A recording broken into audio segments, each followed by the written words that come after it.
Lucky की एक नई कंपनी में सेल्स की जॉब लगी थी। नया होने के कारण लकी को इस फील्ड में काम करने का ज्यादा अनुभव नहीं था। वो अपने सीनियर के अनुसार इस काम को अंजाम देता था और उसके सीनियर्स उसे काम करने के लिए हमेशा उस पर टारगेट का दबाव बनाते थे। ऐसे ही एक शाम को उसके सीनियर्स की कॉल आई और उसे कंपनी के सामान की मार्केटिंग के लिए शहर की एक अजीब सी शूमशाम जगह जाने के लिए कहा। उसने घड़ी की ओर देखा तो शाम के 5 बज रहे थे। बाहर मौसम काफी कहराब था। घने बादलों के कारण ऐसा लग रहा था कि जैसे रात हो चुकी हो। साथ ही साथ तेज बारिश भी शुरू हो गई थी। लकी सोचने लगता कि अगर मैं वहां जाता हूं तो लौटने में देर रात हो जाएगी। ये सोचकर उसने अपने सीनियर से कहा कि सर, मेरे हिसाब से इतनी दूर वहां जाना ठीक नहीं, मैं कल चला जाऊंगा।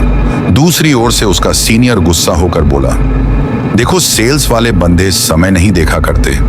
इस फील्ड में वैसे भी बहुत कंपटीशन है। यदि तुम्हें कोई परेशानी हो रही है तो मैं किसी और को भेज सकता हूं, उसका टारगेट भी पूरा हो जाएगा। टारगेट के बारे में सोचकर लकी ने जाने के लिए हाँ कर दी। हैरान परेशान सा वो तेज बारिश में अपनी बाइक से शहर की भीड़-भाड़ वाली सड़कों से निकलकर वह वहां पहुंच गया। ये एरिया भी लोगों की आवाज से हर वक्त रोशन रहता है, मगर आज खराब मौसम और तेज बारिश के कारण दूर दूर तक उसे कोई इंसान नजर नहीं आ रहा था। वो जल्दी जल्दी अपनी बाइक चलाकर अपनी साइट पर पहुंच गया, मगर वहां पर कोई भी नहीं था जिस मैनेजर से उसे मिलना था। वो आज खराब मौसम के कारण जल्दी अपना काम खत्म कर अपने घर निकल गया था। लकी खुद पर गुस्सा करने लगा कि वो यहाँ कॉल करके क्यों नहीं आया। उस वक्त रात के 10 बज चुके थे। बाहर अभी भी तेज बारिश हो रही थी। लकी खुद से कह रहा था, यार ऐसी बारिश में तो बाइक चलाना भी मुश्किल होगा, मगर यहाँ रुक भी तो नहीं सकता हूँ। यार ये प्राइवेट नौकरी जो भी कराए वो कम है। खुद से बात करते हुए धीरे धीरे बाइक चलाने लगा। बारिश के कारण उसे आगे का कुछ दिखाई नहीं दे रहा था। उसे आगे बाइक चलाने में तकलीफ हो रही थी। वो अभी कुछ दूर चला ही था कि उसकी गाड़ी खराब हो गई। वो अपनी गाड़ी ठीक करने की कोशिश करने लगा, मगर नाकामी उसके हाथ लगी। वो परेशान होकर मदद की तलाश करने लगा। दूर दूर तक कोई भी नजर नहीं आ रहा था। वो अपनी साइड से भी इतनी दूर आ चुका था कि पैदल वापस जाना थोड़ा मुश्किल था। तभी थोड़ी देर में ही सामने से एक कार आती हुई नजर आई।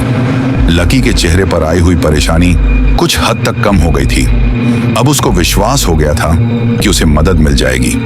उसने तुरंत अपनी बाइक सड़क के किनारे लगा दी और कार रोकने के लिए इशारा करने लगा, मगर वो कार उसे देखकर नहीं रुकी।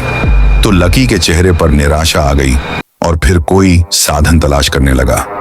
अगले ही पल वो कार रिवर्स में आकर उसके पास आकर खड़ी हो गई।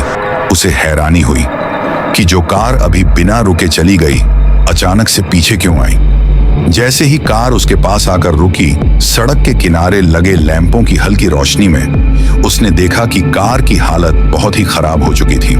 जगह जगह से उसके पर्दे उतरी हुई थी, मानो किसी हादसे का शिकार हो गई हो। उसे इस कार को देखकर अजीब सा फील हो रहा था, मगर अचानक ही वो उसे देख सम्मोहित सा हो गया था। तभी कार ड्राइवर की भारी आवाज उसके कानों में पड़ी। हाँ भाई, कहाँ जाना है? कोई मदद चाहिए क्या? ड्राइवर की आवाज सुन लकी का सम्मोहन टूट गया। वो धीरे धीरे ड्राइवर की ओर बढ़ा। अंधेरे में चेहरा भी भयानक लग रहा था, काला चेहरा, और वो कंबल में खुद को लपेटे हुए था। उसे देखकर कुछ पल के लिए डर गया। उसके शरीर में ठंड के कारण कपकपी सी होने लगी और अजीब सी गंध उसकी नाक में आई। जब कोई जवाब नहीं दिया तो ड्राइवर दोबारा बोला, भाई कहीं चलना है, बता दीजिए। उसकी बात सुनकर लकी को होश आया और वो बोला, मैं किसी काम से अंदर शहर में आया था। लौटते समय मेरी बाइक खराब हो गई, मुझे थोड़ी दूर के लिए लिफ्ट दे दो। ड्राइवर, भाई हम तो यहाँ पर मदद करने के लिए ही हैं, आगे तो जगह नहीं है, पीछे बैठ जाओ। ये कहकर ड्राइवर अजीब तरीके से हंसने लगा। अंधेरे वीरान में लकी को इस तरह की हंसी बहुत अजीब लगी, मगर उसे मदद की बहुत जरूरत थी। इसीलिए उसके कहने पर लकी पीछे की सीट पर बैठ गया। बैठकर उसने देखा कि वहां पर एक बुजुर्ग आदमी और उसके साथ एक छोटा बच्चा और एक महिला घूंघट ओढ़कर बैठी हुई थी। लकी उनके पास बैठ गया और जैसे ही कार चलने लगी, पीछे बैठे वो बुजुर्ग आदमी, वो बच्चा और वो महिला लकी की ओर अजीब सी निगाहों से देखने लगे।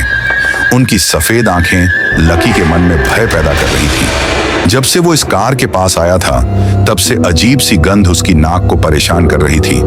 उसे समझ नहीं आ रहा था कि ये गंध किस चीज की है। लकी अपनी नाक पर रुमाल रखकर चुपचाप बैठा था। तभी वो बुजुर्ग धीरे धीरे उसकी तरफ होने लगा।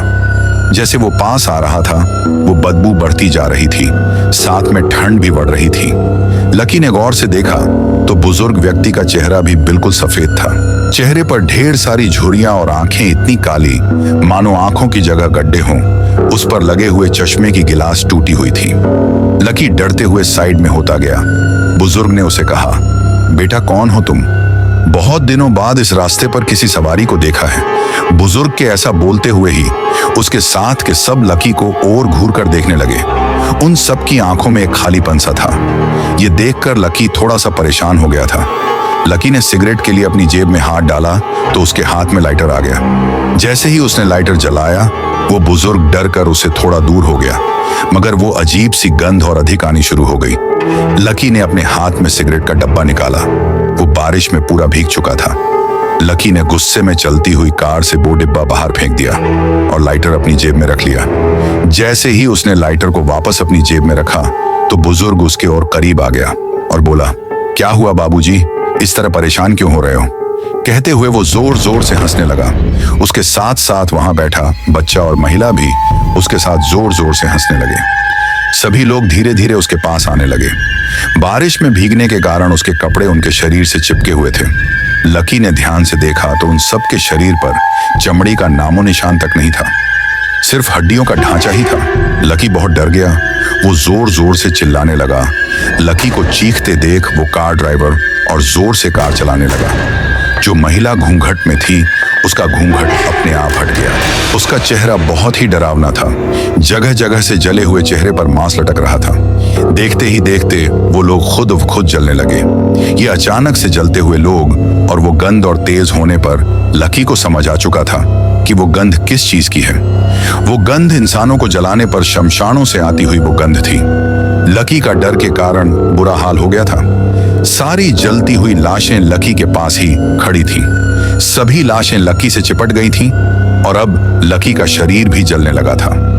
अगली सुबह मौसम बिल्कुल साफ हो गया था। सड़क पर आना जाना भी शुरू हो गया था। लकी का जला हुआ शरीर उसकी बाइक के पास मिला। कार में बैठे हुए लोग उसकी लाश को देख रहे थे। लाश के आसपास खड़े लोग बोल रहे थे कि लगता है सालों पुरानी कार के जलने का हादसा कल रात को दोबारा हो गया है। और इसी के साथ कहानी समाप्त हो जाती है।